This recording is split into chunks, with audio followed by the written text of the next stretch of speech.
Well, Alvaro, I'm glad. Thank you for inviting me to your podcast studio for me to interview you. It's an amazing place. Thanks for letting me in. And I just want to start off with like maybe a brief introduction on yourself and the company, and we can go from there. Yeah, so I'll give like a long story short. I started a TikTok shop back in 2024 of March. I started out as an affiliate. Did pretty well. I did a $100,000 profit month as an affiliate. Wow. Then a couple months after, that's when we started working on our first brand, which is a mouth tip company. We launched that back November in 2024. And second month in, we did about $60,000 in sales. Now we have about 4 brands that we own, and we manage about 2 other brands. And now we're really focused on the live stream aspect and the stream TV aspect of like content in itself outside of the TikTok shop. Got it. Awesome. So you started off in social commerce as an affiliate, working with brands, selling products, creating content, live streaming, things like that. Correct. Yeah. I see. How about let's like bring it back a little bit before then. Yeah. How did you become an affiliate? Like, what did you do before? Like, what were your jobs before? How did you get into this industry of social commerce? Yeah. So I've been in the reselling space for a couple of years now. I started out back in high school. I was reselling shoes. Okay. Then I started reselling shoes. That led me into Amazon FBA. I did Amazon FBA for about 3 to 4 years.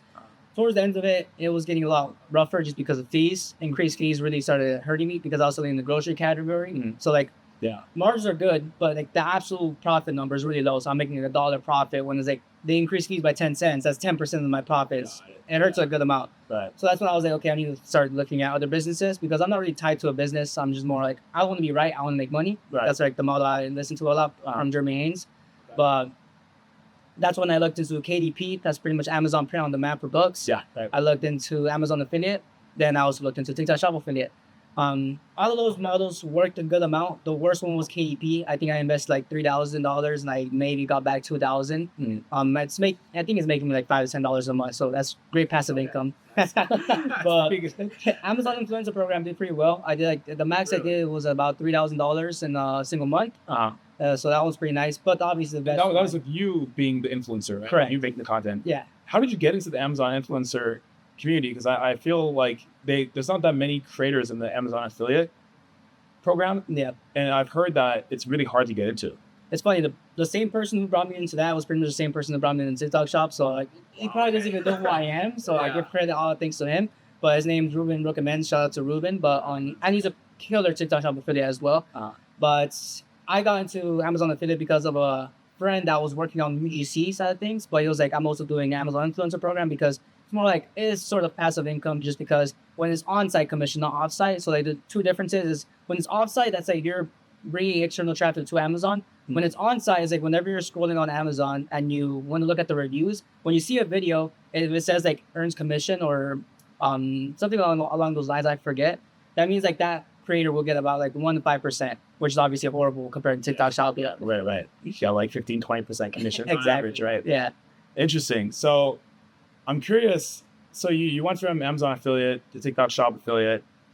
You sold products. What was your like best product? Like what was your product that you loved selling the most? On Amazon? On TikTok shop. On TikTok shop? Yeah. Oh, I mean, my best product was a book. Was the I Want to Hear Your Story books. I did really well on that. Oh, wait. Is that when you ask your like parents or something and right there? That's fancy because that was our last startup. My co-founder. Yeah. We built an AI competitor to that book. Yeah. It didn't work obviously. It's why we did our company, but interesting. Okay, keep going. Yeah. So that was your best seller? That was my best seller. My first seller was one that I'm pretty sure everybody knows is the 15-day gut cleanse. Okay. When I started back in March, I was doing just live streams. I didn't make a single video. I probably did like 40 to 60 hours live streams. I wish I could go back and actually check the logs. You can't. But 90 days or something. It's so horrible. I can't even see like the stat of like the 100K profit month. Yeah. But yeah, I did like probably 40 to 60 hours live stream and I still did $5,000 in profit with the 15-day gut cleanse. Wow. Yeah. That's insane. Okay, with those kinds of numbers, how and why? I know you said you were like selling things since like high school, like shoes and reselling and Amazon FBA. So you were doing the seller side, you got to the affiliate side. Why did you decide to go back to the seller side? The seller side and like build brands and sell. Yeah, that's a good question. Ever since I started Amazon, we all knew like the basic models. Amazon is like arbitrage, then there's private label. I always wanted to do private label. I just thought I could never do it just because I didn't think I had the budget. Because I still see it nowadays when brands are primarily trying to scale just on Amazon. Yeah. You need a run rate of about 6 to 12 months of actually burning. Then maybe after those 12 months, you'll be in the green. But like a lot of startups can't survive that long. So you're in the red for 12 months. Exactly. How much do you think is like the average burn per month? I think it depends how hard you want to scale. I have a friend right now who's just launching on Amazon, and he's wasting about. I say wasting because I don't think it's the best place to put your money in. Okay. But he's in the red about $4,000 to $6,000 a month right now. $4,000 to $6,000 a month. Would you say that's normal until you get to the point? Does that kind of taper down as you go month over month? Yeah, correct. So like the first month I think was like 7,000 for him. This month 6,000, and I'm pretty sure it's gonna keep lowering down as like his rank starts to increase. Got it. Okay. Yeah, sorry to cut you off. Continue on your like why selling and So since I always wanted to do like my own private label product, I thought I could never have the budget. Once I started doing TikTok Shop affiliate, I was like, okay, organic does pretty well. Like that was back then when I did that big month, I messaged the brand like, could you please run Spark ads? They didn't run Spark ads on my video, by the way. Really? Could you please run Spark ads? And they're like, hey, I'm sorry, we're so busy packing orders, we'll get to it. And I was like, okay, I understand it from their side. Yeah. I was like, please run Spark ads. And obviously I want to make more money. Yeah. And now Spark ads and GMV Max is just the normal now. And it's funny because I always talk to affiliates now. Back then, that was about 10 to 15 million views. Now, like, there's people getting 50, 60 million views because of GMV Max. But obviously, there's a big difference in how much you earn out. What is that difference? I think it dropped down by like 10%. Like, it used to be 10x. So like now, in my opinion, every million views you get about $1,000 in commission, roughly. Every million views you get about $1,000 in commission as an affiliate? Correct. Okay. And back then, I would say like a year and a half ago, it was almost like $10,000. Wow. So it used to be 10x is what you're saying? Yeah, correct. Why do you think it's dropped down that much? It's a good question. I would give partial credit to GMV Max. Credit for dropping you down? Yeah, I guess so. I mean, that's where Jimmy talks about it a lot from Creators Corner. He says that GMV Max pretty much gave the biggest opportunity to the best affiliates, but it hurt the worst affiliates, like the mid-tier affiliates, which obviously sucks. Because like back then, you would be able to earn like $1,000 to $5,000, and that's amazing for someone just wanting to quit their job. Yeah, right. Yeah, GMV Max is an interesting one. It's definitely a black box. We hear a lot of brands coming to us and like complaining about GMV Max, like, oh, it didn't spend, or I'm trying to get it spent on the right videos and it's not doing it.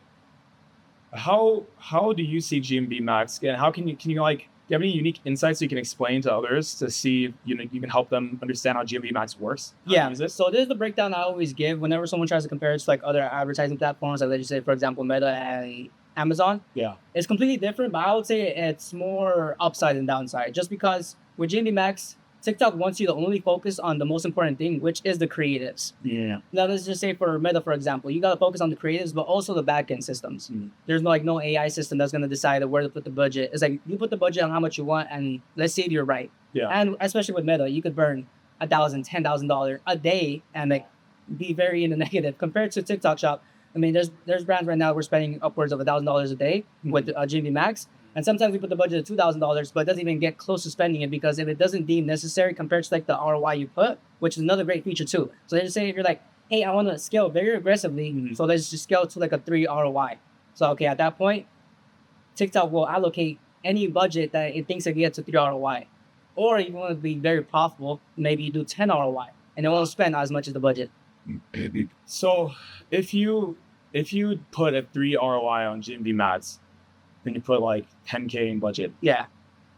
How can you get it to spend? Because ideally you spend because then you get 30K back, right? Exactly. So like, how can these sellers get GMV Max to spend? Is there some sort of way they can do that? I think most sellers don't like the honest truth, which is like more videos posted. I got this from a friend of mine because I used to hate data. When I first started with TikTok Shop, I was more of like, it has to be a good video and that's it. I don't care about the data. I don't care like, what's the click-through rate? What's the metrics? And stuff like that. I don't care. Just make a good video because I came from the affiliate side. Right. Now, obviously, I look at the data a little bit more. Yeah. And it's just videos posted. So, like, for us, we have an internal daily tracker of our P&L and pretty much shows, like, if our sales are down on, like, the average sales that we have per store, why is that? And we would break it down, like, how many videos did we have posted? Let's just say for some stores, we have 100 videos posted average a day. If it's 80 videos, that means, hey, we need to maybe seed out more samples or get more retainers, or the best option I always love is contact the affiliates that already have the product in hand and hype them up, incentivize them in some way so they could post more videos because you don't have to send out another sample, you don't have to eat the shipping cost. Right. But it's literally just more videos posted. Then there's also the other side of like, okay, maybe your average is 100 videos. You posted 120, but your views are down, so your impressions are down. So okay, let's break it down. Those videos weren't the best. So let's try to work on those videos. How can we help them? How can we help the creators make a better hook, make a better call to action?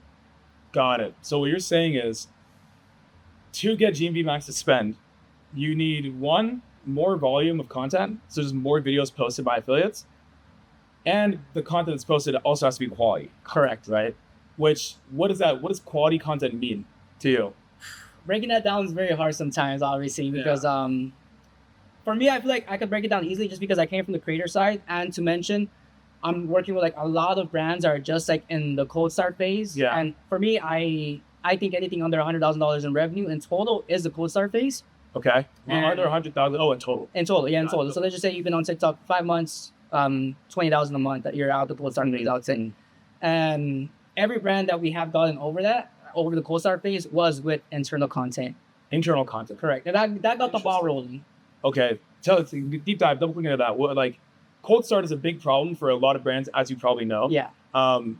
Your agency model, you guys don't actually do full service for external brands, right? It's all your own internal brands. Correct. Okay, so you've cold started your own brands, but there's a lot of external brands out there that are trying to get out to TikTok Shop, even massive enterprise brands that just can't figure out the cold start. So can you like walk us through your playbook for cold starting your brands, or what you've seen work on your own brands? Yeah, I mean, founder-led content and content by the founder is always good, and those are two different things. When it's founder-led content, is when you position yourself, hey, I'm the founder, X, X, Y, and Z, right? Yeah. Now, founder content is a little bit different. It's like you making the content, but you're not positioning yourself as a founder. You're just like another affiliate, quote unquote. Mm-hmm. But the thing is, like in the early days, let's just say your first month on TikTok Shop, I would honestly aim for at least 10 to 20 videos posted a day. And that's very hard when like you don't have affiliates yet. So like, what's your only option? You or your co-founder or friends and family. That's it. Okay.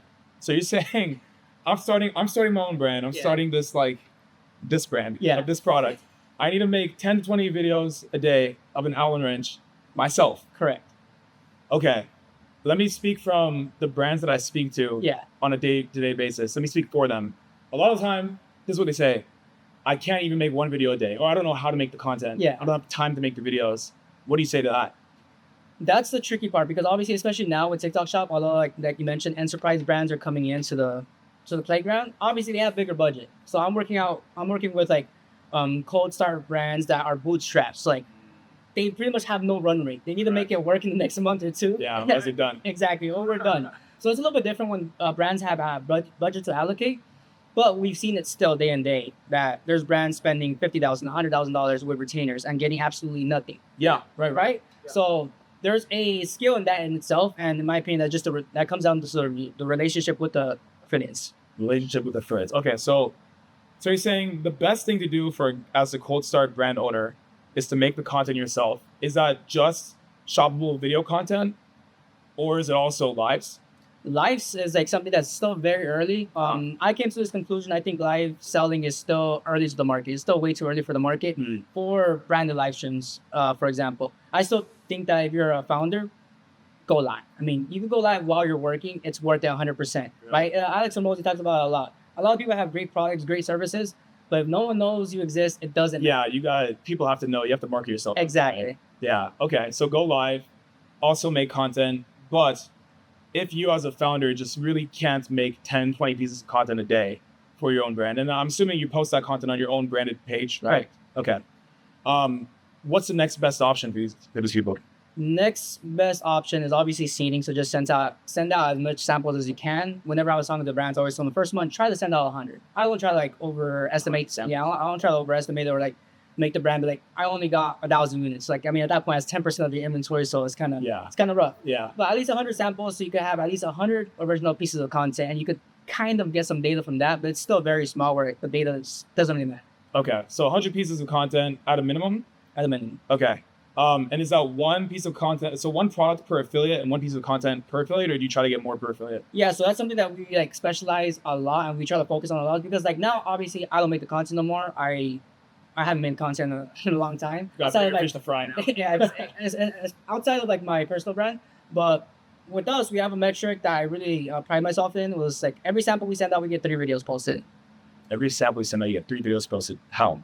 So it goes down pretty much to the connection that we have with the affiliate. You know, so a lot of them, like, since we have multiple brands, sometimes we say, hey, we have this brand we're starting out, we'll give you a higher commission. Yeah. Boom, boom, boom. But let's just say, if, like, this is your first brand, you want to have a good relationship with your affiliate, always check up on them. Make sure they're good. Make sure they're treated nicely. And obviously, have a Discord. Always talk to them. I'm in multiple communities with other brands just so I could see what they're doing. Just because, like, this space is still so early where everything's like, there's new things happening every single day, and if you're not ahead, it's like sort of like obviously they're on a small scale, but like the AI race. Everybody wants to be first. No one wants to be left behind. Right? So and that's how I look at it with like TikTok Shop. You don't want to be left behind. So like I'm in every single branded Discord. Yeah. And I'm seeing like what they're doing. Right. Because like they might be doing something amazing. And I'm like, okay, we need to implement that with our brands. Yeah, and as a founder, you need to always be on top of the game. You need to know what's going on, what people are trying, what the big brands are doing, all that kind of stuff. Interesting you brought up AI. I know you are an AI user. You made an AI post on my last LinkedIn post. That's exactly. Funny. Actually looked really real. But we'll get into that afterwards. I want to talk more about how you're using AI in your operations on a day-to-day life. Yeah. But in terms of TikTok Shop, so cold start phase, bringing it back to this. Yeah. So you said 100 pieces of content minimum.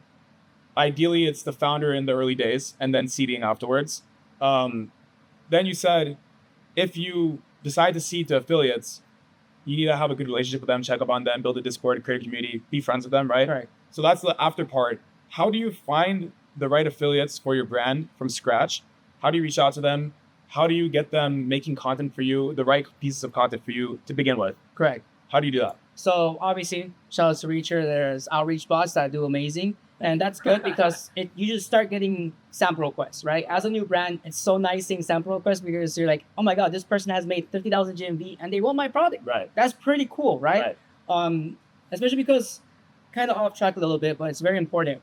With these new brands, I'm testing so much. Like, I've done $5 free shipping on beef tallow. That's normally like $20 in the average market. Right. And it went crazy at $5, but it's not going crazy at $20. So I'm like, okay, so there's a lack of communication with value, right? The same thing as with the affiliates, my opinion too. Like their value would be commission and how much they're going to earn, like the commission percentage and the absolute number they're actually going to earn. So sometimes an affiliate is like, maybe I would promote this product if it was a little bit higher commission, right? And like, let's just say we have brands that are 8% commission, and people post 10 videos every single day.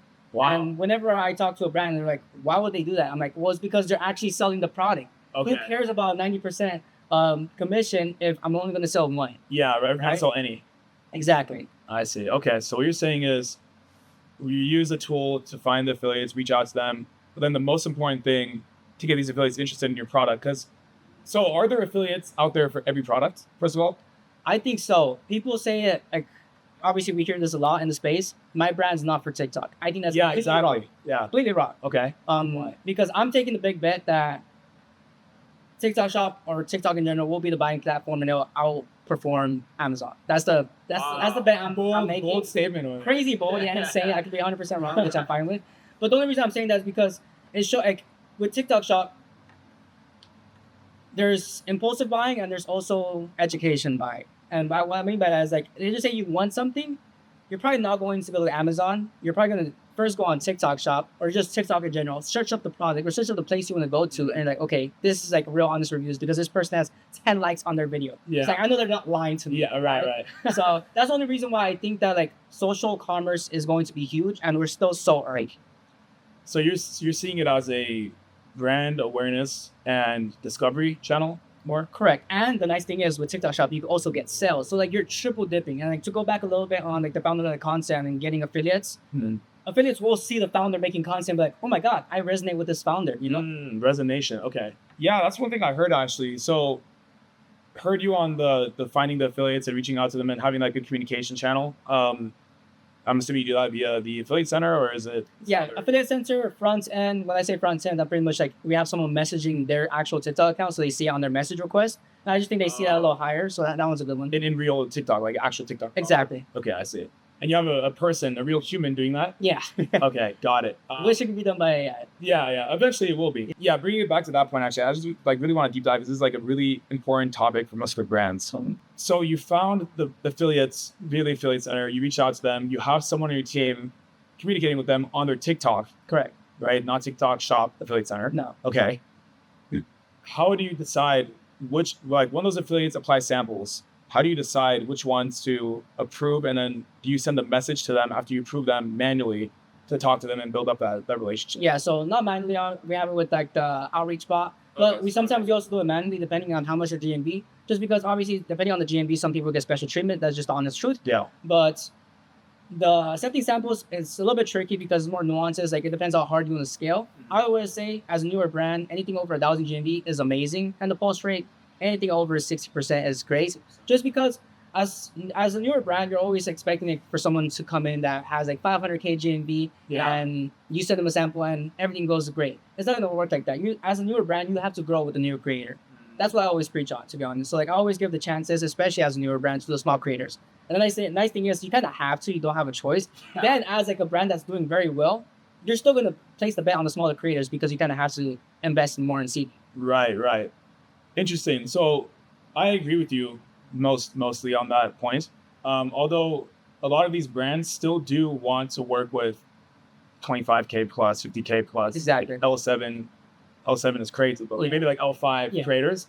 L5 being, what is it, like 65K or something? I so it's been a while since I've seen. Yeah, the numbers. Can they work with those creators? And like, assuming they're still in cold start, can these cold start brands work with these like 50K, 100K plus GP creators? And if they can, how?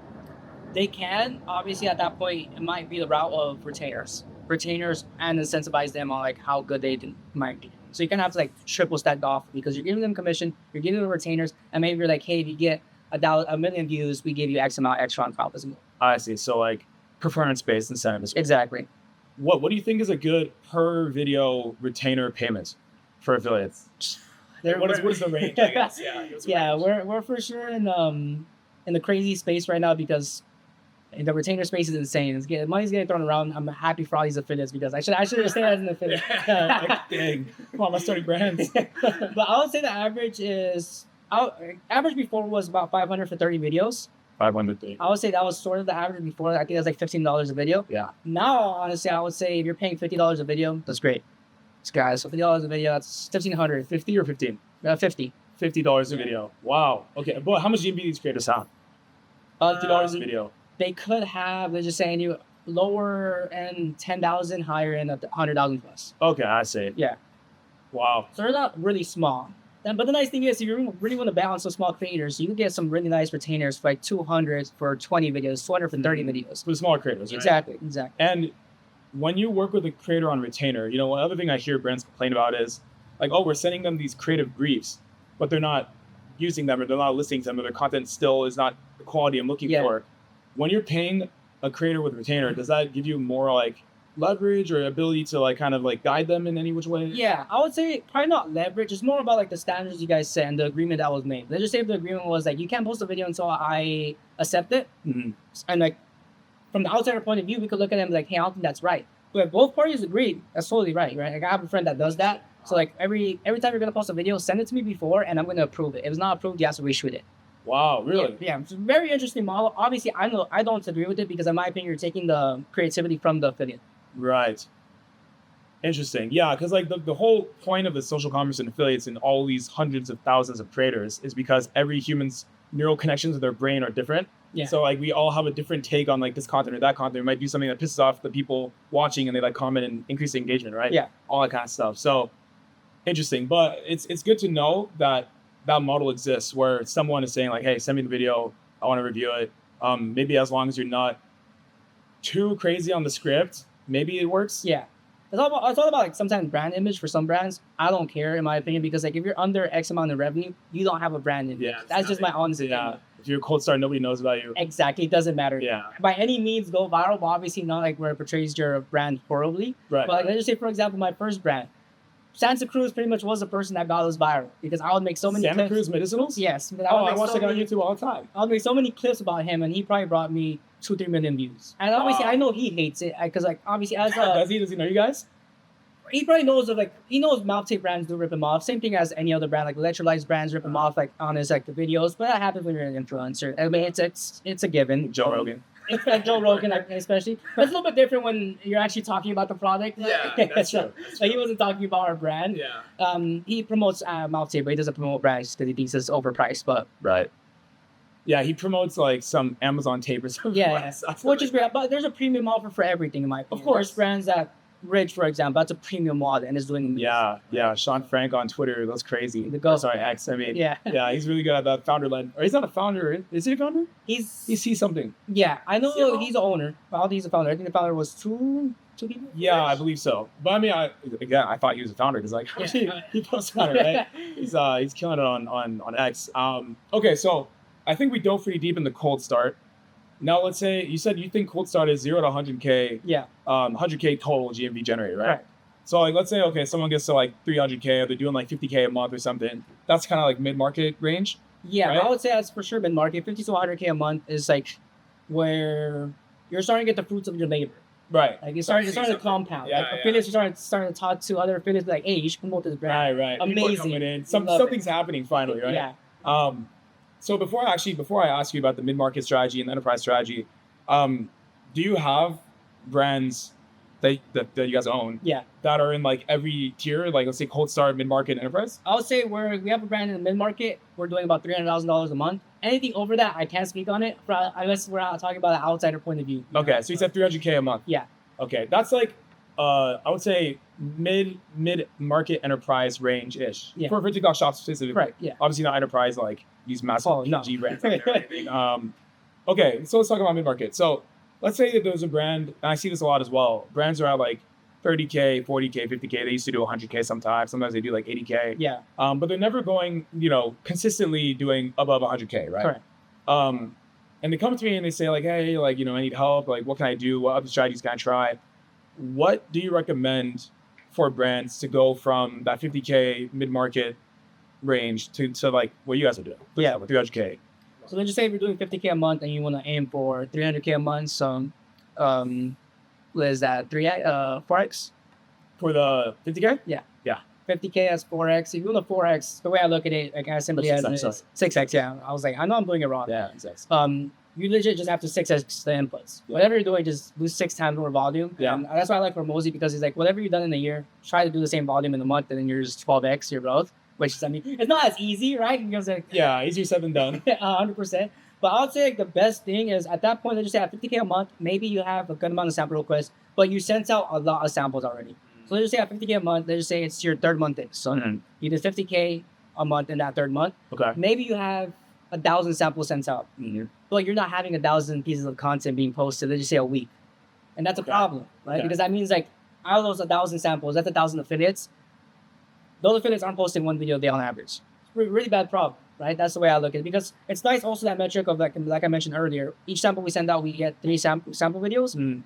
But I just don't want 3 sample videos in a week. I want them to keep posting months out, right? Because you don't want to be a brand that just pops and just dies. Of course, not a brand that you want to be. And it's very hard with TikTok Shop, in my opinion, because it's creator-led, I mean, it's creative-led. Right. It's not like something like Amazon. By creators. Yeah, exactly. By creators. So it's not even by you. Obviously, there's like specific brands that are out there that are founder-led and they drive most of the revenue. But in general, it's not like that.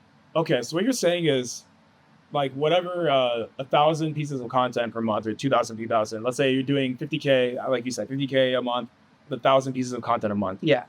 If you want to get to 300K, you just need to do 6,000 pieces of content a month.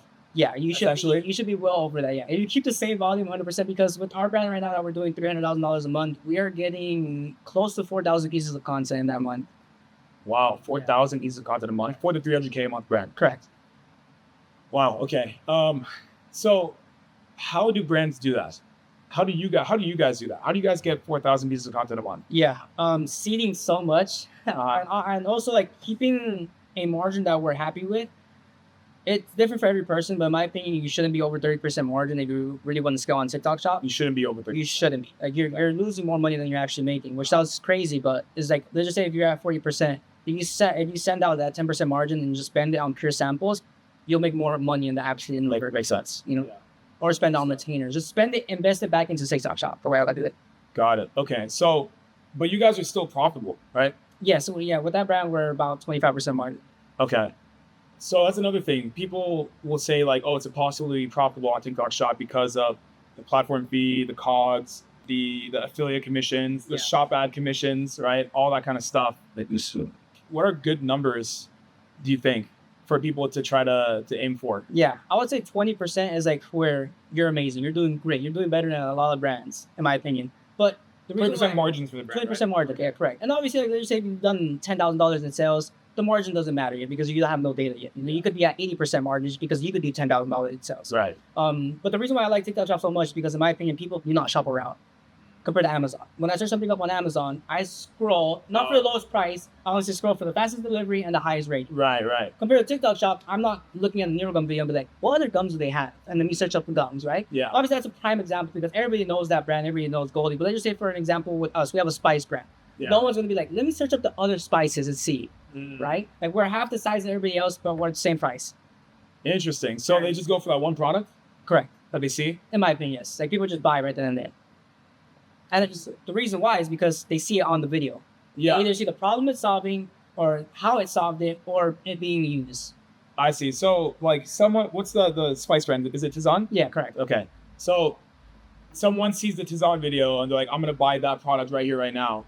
But they're not curious about what are the other spices. So they don't go to your brand page and go scroll on and see what other flavors you guys have. No, I mean, yeah, for that one, we only have one flavor for now. If you did have more. Yeah, if we have more flavors, maybe. The thing I always say, I love having like one listing with like so many variations because I think it's better.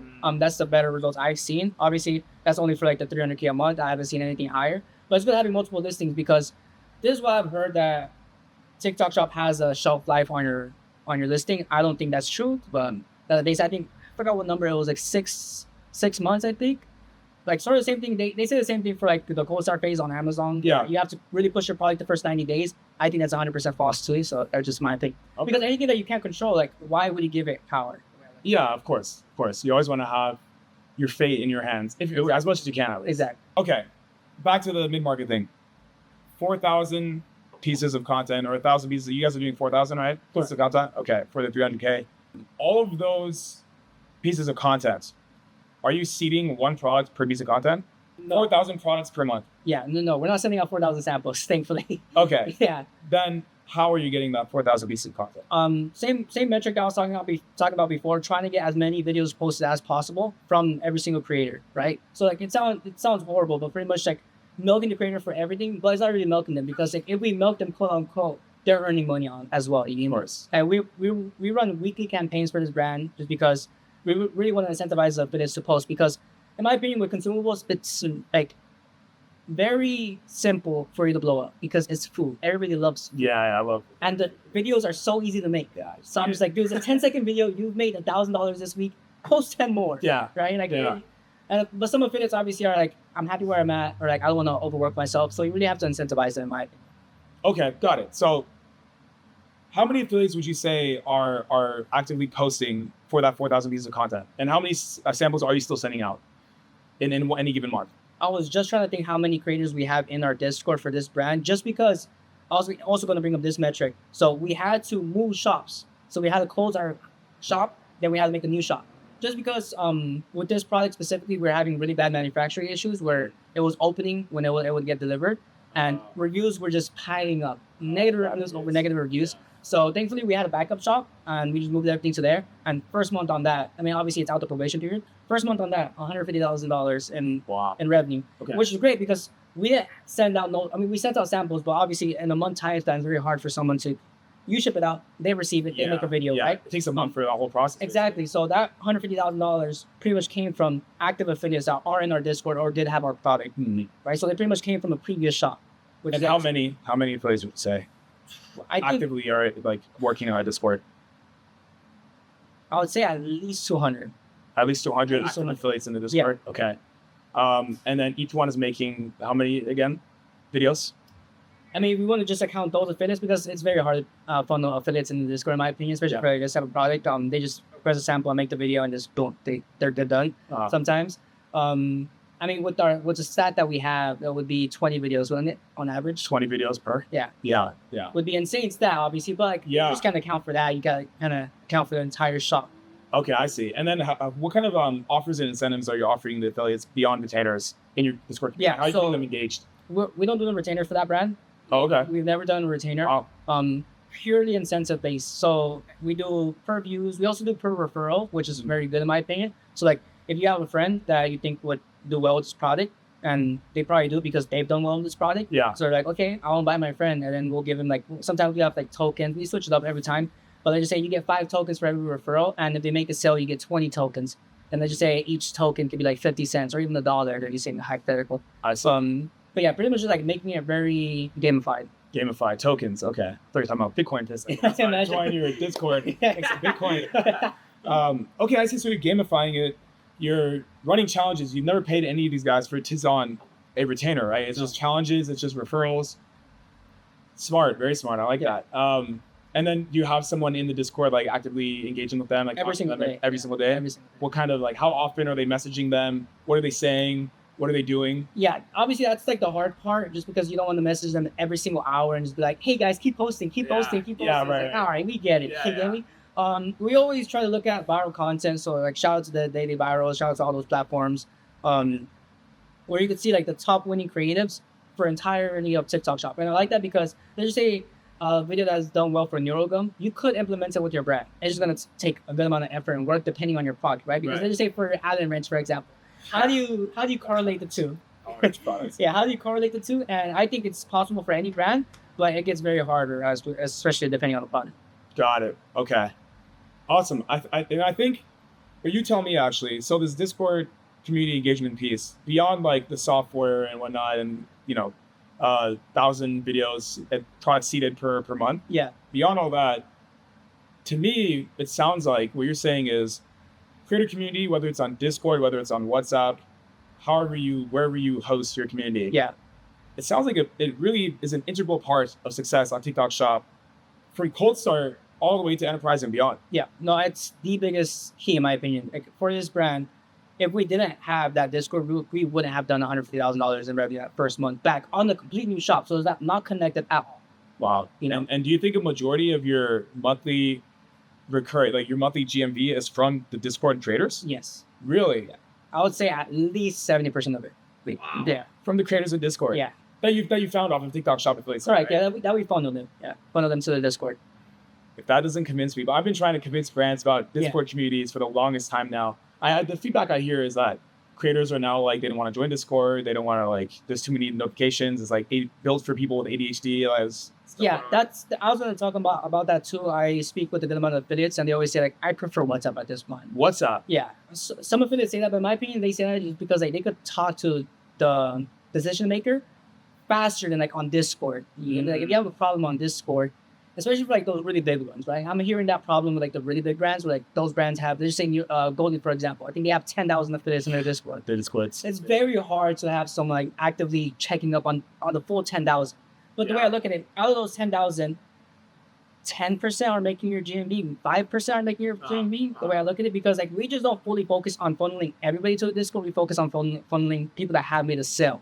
Have made a sale. Have made a sale, correct. So from the affiliate center, you look at that metric. The metric could be posted video, and or generated sale, right? So you look at the generated sale, and then you say, hey, come join the Discord. Let's train you up. Let's get you on some more retainers or some challenges and whatnot. Incentivize you. I see. A good incentive, in my opinion, is like, let's just say if they generated a sale, be like, if you generate another one, join the Discord and we have a price for you. Or if they posted, let's just say not one video because that's mandatory. Mm-hmm. If they posted 3 videos, 5 videos, that means they're showing effort and they kind of want to make a sale with your brand. If they haven't made a sale, be like, hey, if you post 5 more videos, join the Discord. We have a price for you. Just because obviously you want those high GMV creators too, but you want those creators that are putting the time and effort into your brand. Right. So if you have someone making 10 videos a day but not a single sale, keep pushing them, right? Yeah. Eventually they're gonna get a sale. Right. Wow. And then do you see these sales and the views from TikTok Shop? Well, first of all, you guys sell your products on Amazon too. That's the thing I want to touch on. So we just got on Amazon, and the halo effect we're seeing on there is pretty insane. Pretty insane? Yeah. Can you like quantify what that means? Yeah. So we got on there, I want to say 2 months ago. We launched this brand, I want to say 5 months ago on TikTok Shop. So it's a very new brand from organic on Amazon. We're doing about $200 to $300 in sales. Organic, like not funneling anything per day. And that was FBM as well. So if you know anything about Amazon, there's FBM. That means that you're fulfilling the orders. Then there's FBA. That means Amazon's fulfilling the orders. Right. And everything converts better, FBA. Now we're starting to run a little bit of ads. We're just running $100 a day, nothing insane. Or getting a full row ads. So our ACOS is pretty solid. Our ACOS is insane on there. Like, Wow. so just to be transparent with the numbers, we're getting anywhere from 15 to 30% A costs a day. That's our average part. Let's just say 20 A costs. Our margin on that is very high. Much higher than TikTok Shop, right? Much higher than TikTok. So I'm seeing that. So I'm like, okay, it's like now we can be a little bit more aggressive on TikTok Shop, just because like the profit is on Amazon, and we see that everywhere, right? Everybody's funneling to Amazon because that's where your LTV is at, in my opinion. Right, because if you repurchase and get the free shipping and stuff. Subscribe and save. That's huge. That's an interesting point that you brought up, though, because like we've known for a while that this has been what's going on, like Halo effect. It's been unofficial. People are building tools. Like our friend Jordan West is building a Halo tool. He said he's gonna launch next month. I'm gonna hold you to that, Jordan. I'll be waiting for it. Yeah, everybody's waiting for it, right?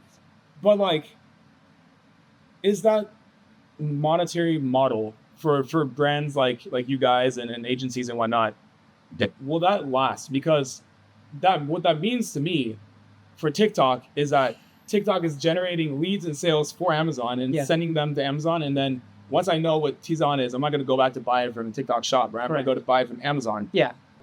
Well, what do you think is like the monetization model over a long term for TikTok Shop, if this is happening like at a large scale for like all brands? I would say the biggest problem that we're going to have with this is that brands are going to be a lot more aggressive, more than they are now, just because they know that it's the spillover effect that's the biggest money maker, in my opinion. Right? It's not the profit you're going to make on Amazon. I mean, on TikTok Shop, sorry.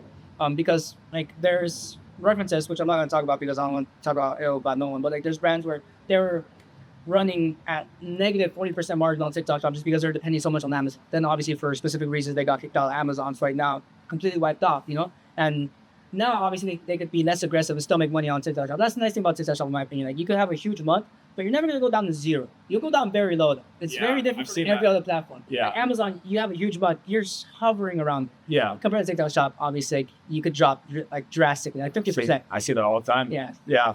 I see. So you can't do that for the long term, for the long run. That's what I'm saying for a company. And now, especially, I mean, obviously for bootstrap brands too, because I'm looking at more like my point of view rather than like enterprise point of view, just because like they're happy burning, which we see now, and it's only going to get more massive. But I was going to say that TikTok Shop is working on models to increase LTV, like subscribe and save, for example. Mm-hmm. Like the take rate's pretty solid on there. We're seeing anywhere from like a 15% take rate, which obviously a drastic drop compared to Shopify.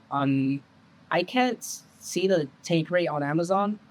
It's not high. We only have like 30 subscribe and saves on that on Amazon. So very low. So the take rate's probably not that high. It all depends on like the offer you're getting. But like with TikTok Shop is nice because you give like 50% subscribe and save discount, and that second order you're not gonna pay commission. Yeah. So that's why in my opinion TikTok Shop is great, because your highest cost is always gonna be commission, no matter what. Right. That's gonna be your highest cost. So like let's just say you could not have that cost for like the next quarter or two. It has a lot more margin to play with, in my opinion. I know the subscribe and save is even higher.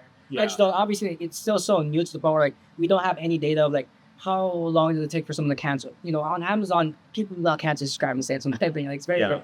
Depending on the product. About it. Yeah, exactly. Awesome. Well, that all makes sense. Now, I want to also touch on AI now. Yeah. We touched on it in the very beginning. I just want to bring it back to that point. I think there was an AI rush on TikTok Shop 6-7 months ago where people were just chucking a bunch of AI content on there. Don't really see that anymore. Yeah. Obviously, TikTok, I think, had some pretty big policy change. And they're, for compliance reasons and whatnot, they're just not allowing AI at scale. But it's obvious that a lot of AI video model companies are coming out. You use it, obviously. Sora just came out for ChatGPT, for OpenAI. So how do you use AI for yourself and your business? And then for TikTok Shop, how do you see it, in the future? So in general, I have every AI. Pretty much I have Claude, Sora. Yeah. I have obviously Chaz with Sora. Gemini. Gemini's pretty. I've been liking Gemini more than Chat, to be honest. Me too. I think Claude is the best for copy. Then I've also used something called Prompt Cowboy. So that's more you could put your prompt and it'll tell you how to make it better. That one's free but it's solid. But I think I look at it this way. Alex Ramosey talked about this, which I love. He said, what's not going to change with AI in the next 10 years? And let's just double down on that. Because AI is old, and AI is still so early to the point where things are going to change massively. Yes. And the people that could take those hits are obviously the big Elon Musk, Mark Zuckerberg, for example, Sam Altman. So like they're able to take the big hits and take the big gambles. We're not. So like I can't gamble on AI. So I'm more like, what's not going to change? In my opinion, AI is going to affect content, but it's going to affect it in a good way to the point where like organic content is going to be so much better. And when I say organic, now I'm talking about like actual people making the content, not like where it's AI. It's going to be hard to tell sometimes, but I think these platforms are going to be needed to put something on the video where it's like, this is AI generated. Just because obviously you can make an AI with some crazy stuff like we've seen. But yeah, I think like organic content and live selling, for example, is going to stay the same for the next 10 years. Like, it's going to be a good model. So I'm just going to double down on that and just keep hitting that. Interesting. So you don't think that AI models will get good enough for the human eye to not be able to tell if it's an actual human or if it's an AI? Or do you think that these companies that the models that we post the videos on are going to regulate it in some way? I think they're going to need to regulate, just because there's going to be some crazy stuff that you're going to be able to post. Yeah, we've already seen a lot of crazy stuff. Like, let's say if I have a 15-day gut cleanse and I make an AI of someone taking it, in 10 minutes, they lose 10 pounds. Yeah, he says. I mean, I've been getting tricked too. Like, the AI models are still not that good for videos. But man, that picture you posted of that one was us, crazy. Yeah, I was like, how did you even do that? Was that Sora? Yeah. It was Sora? Okay, it was really good. Insane. Insane. I was like, wait, was I actually in Vegas with you before? I showed it to some friends, like, oh, what are you guys doing out already? Yeah. It's like, dude, it's 9 in the morning. I'm not playing blackjack at 9 in the morning. Yeah, exactly. Not today, at least. Awesome, dude. Well, now I wanna close out with a couple questions about you and your business and whatnot. So let's close out social commerce. I think you gave a lot of pointers on strategy. I hope people listen to this and find it helpful. You gave a lot of good insights. And now you just have to listen and do it, please. Yeah. Or ask him more questions, ask us more questions. Yeah, you can always message me. The thing I always say is, like, I've gotten a lot of brands out the cold start phase. Anything over 300, don't talk to me. I'm probably not the best person to talk to. Yeah. But I always say, listen to people with the proof. I have a good amount of proof on both sides, from the affiliate side and the seller side, for the cold start specifically. So I think I'm a good person to listen to. How many brands do you guys have, by the way? Now we have 4. 4 brands. And I have some friends that have brands as well, but I don't count them as mine. Okay. I see. But you're still helping them out. Yeah, correct. Yeah. Okay, gotcha. Okay, so my question was going to be social commerce as a whole. TikTok shop, whatnot, all these other, like YouTube shopping, Instagram shopping, all these other platforms. How do you see it transforming in the next 1 year and then let's say 3 years? This moves so fast. I mean, I want to think not so much. I think that's going to increase the timeline of live shopping so a lot more. Just because, in my opinion, I think live shopping is still so early for a TikTok shop, because I consider something early where you can't hop on it and at least break even the first 30 days. It's very hard for brands to do that, because I've seen it. I went live over, I think it was 1,400 hours. That's 2 months across multiple different brands. 1,400 hours you've gone live? Not me, obviously, but the brand. Not me.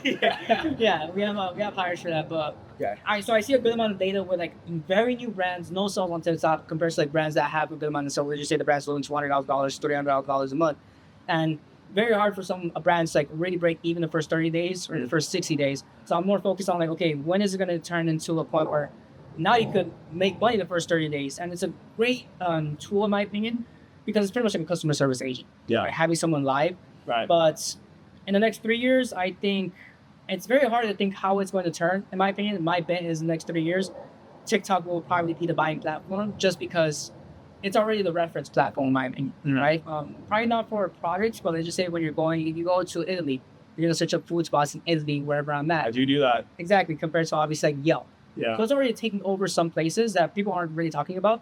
I think it was crazy to say that could ChatGPT replace a search engine on obviously Google.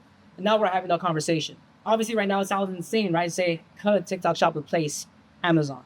Yeah. And in my opinion, I've said this for years, because I've been doing Amazon for a good amount of time, obviously on the arbitrage model. But I would always say they're a fulfillment. They master fulfillment. Being able to deliver something in a single day is insane. Yeah. And that's the reason why they're succeeding so much. So they're a fulfillment company, they're not an e-commerce company, in my opinion. Yeah, I mean, Jeff Bezos himself, I believe he said he thought, I think this was like a few years ago, he's like, oh, I don't think Amazon will be like Amazon as we know it today will be around 10 years from then, which is like 7 years from now. Yeah. He himself said that. I think his ambitions for his business are like, I mean, AWS makes him a ton of money, for example, right? Other than the outages. I was going to say. Everybody kind of screwed us over a little bit, but we'll let that pass. Not anything I can do about it anyways. Yeah, so it's interesting. I mean, I wouldn't say it's too outlandish of a comment from your side for that, but Okay, great perspectives. Now, for your business and for yourself, it's obviously been like an entrepreneur. Basically, it sounds like your whole life. Yeah. Selling things, trying to figure things out. Doesn't even sound like you've worked like a job. Have you? No, my last job was actually at Amazon, which is funny. Oh, It was really? like 7 years ago. Yeah, I was a packer. So. Okay. And then after that, you're like, I'm selling stuff myself. Yeah, exactly. I mean, I've always known about the space of Amazon. Shout out to Flips for Miles. He's the one that got me into it. Good friend of mine now. But I watched him for like 4 years before I even started Amazon, which is like stupid. Like if you're watching this, just take action. Just do it. Just do whatever. Yeah, just do whatever you want to do. Right. Yeah. So then you start off packing, building your own companies. Now for Viralux Media, what is your goal? Like, where do you want to take this to? What is your exit strategy, or do you just like, it's just like lifestyle business? Like, what is your plan? Yeah, just being fully transparent. It's more like a cash flow play, but it's also because it's beneficial to other brands. What we're offering is things that work to both start our brands, which is great because a lot of these brands both our phase don't have a big budget. You know, we're not charging crazy amounts. So main thing we're focusing on with Viralux Media is street interviews and also live streaming. But live streaming is a little bit different just because I came to that realization obviously as a reason where for a bootstrap brand, co-start phase brands, and live streaming, it's be very hard for them to succeed. But street interviews is a nice thing. Where you can post across all platforms. Yeah. You can run GMV Max and you're not paying commission. That's why I love in-house content, and that's how we started every single brand. Because let's just say if no one's posting for your brand, you're the only one posting. Well, guess what? You're not paying commission. Yeah, exactly. Obviously, Margins are crazy. Yeah, and you're putting in time. A lot of people don't value their time, but you should value your time as a founder, especially in the co-start phase, which is a crazy thing to say. You shouldn't value your time. You should make as much, or like the only thing you should value your time with is content and marketing. And I look at it, I see. and not marketing with like PPC, not marketing with like Meta has. Like, Yeah. in my opinion, TikTok Shop is like the highest reward. Interesting. So, yeah, you have the live stream booths over there. Yeah. But your main in-house marketing method is street interviews. Correct. Is that? And like where, how, what? Where do you do them? We do them here in Vegas. That's why sometimes it could be very good for the brand or very bad for the brand. Yeah, someone's super drunk. That's what people think whenever you go to Vegas. But truthfully, it's not that crazy. The nice thing is the foot traffic is insane. So you could honestly talk to, let's say, 500 people in a couple hours. Yeah. And maybe 100 of them are completely drunk. But obviously, you pick and choose who you talk to. And thankfully, with Vegas, people come here to vacation. Yeah. So people get pretty, people get nice, all dressed up. And when you get nice and dressed up, you kind of want to be on camera. Yeah, you want to talk. You want to do something. Yeah. Yeah. So when someone comes up to you, approaching you, saying, "Hey, do you want to be on camera?" Sure, why not? As long as it's not nothing too crazy. Obviously, there's like with the hosts that we hire, sometimes they said they gave them political ones, which is funny. So like they've done the hardest ones, in my opinion. Anytime we're talking about like touchy subjects, and you went to someone in Vegas, right. You've done the hardest part, so probably it's gonna be very easy. That's pretty funny. Yeah, street interviews. I know. John, obviously, you guys only do this for your in-house brands, right? Sure. You don't. We're starting to offer it to other brands now. Oh, really? Yeah, like if like an external brand says I want street interviews, you like offer them the service. Correct. Yeah. I know, like Josh Suggs. Killer. He's like always drinking cold Huge beer. inspiration.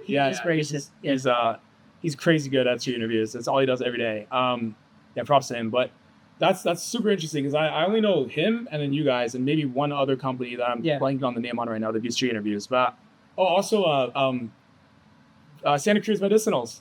He pretty much does it too. Yeah, he does it himself. Yeah, himself. Yeah, founder-led content. Awesome. So, but for the company, are you trying to sell each individual brand, or are you just like trying to keep growing and to touch on that? So, like I mentioned, obviously, the agency model is more of a cash flow model, which everybody knows. With brands, multiple people have said in the space, and I always say, "You're rich until you're not." And shout out to Sean from Rich. He said it recently. Like, do not start a brand unless like you're crazy about it. Like, unless like you're ready to like spend years.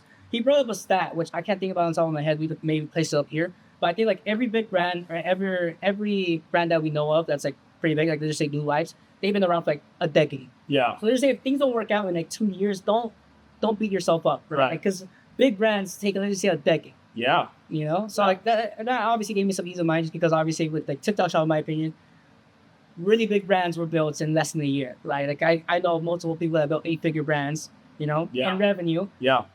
Straight from TikTok. Now obviously they're omni-channel. Yeah. But now I think TikTok really blessed us. It was like early stages of Amazon, like how it was before. I still think it's very early, but it's not really organic no more. Obviously. It's GMV Max now. Yeah, I think it's still super early. I think as soon as this like political stuff and the TikTok shop or TikTok company, what's going to happen with it, the divestment or the sale, and the transfer of ownership. I think as soon as that is finalized and it's good finally for once.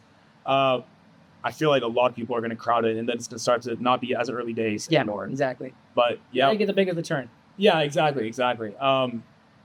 Yeah, man. Well, I don't think I have any more questions. So this was like a great session.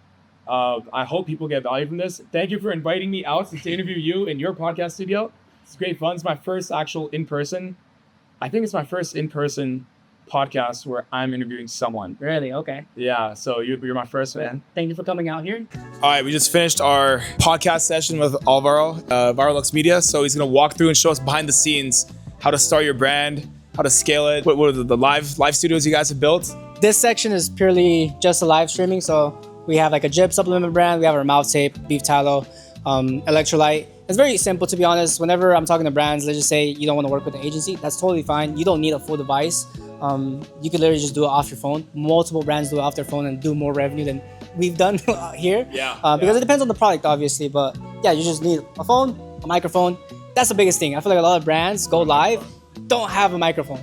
It's $100 for a microphone, but then we have all the chaos over here, all the inventory for all the brands, more inventory. More. You guys like pack these boxes yourselves, or like what is this? Yeah, so we have someone in-house that does the fulfillment, but some products that we use a 3PL, other products that we do in-house. It all just depends on like the buy cost and the margins, like what makes more sense. Sometimes it makes more sense just having someone in here pack orders, to be honest. Yeah.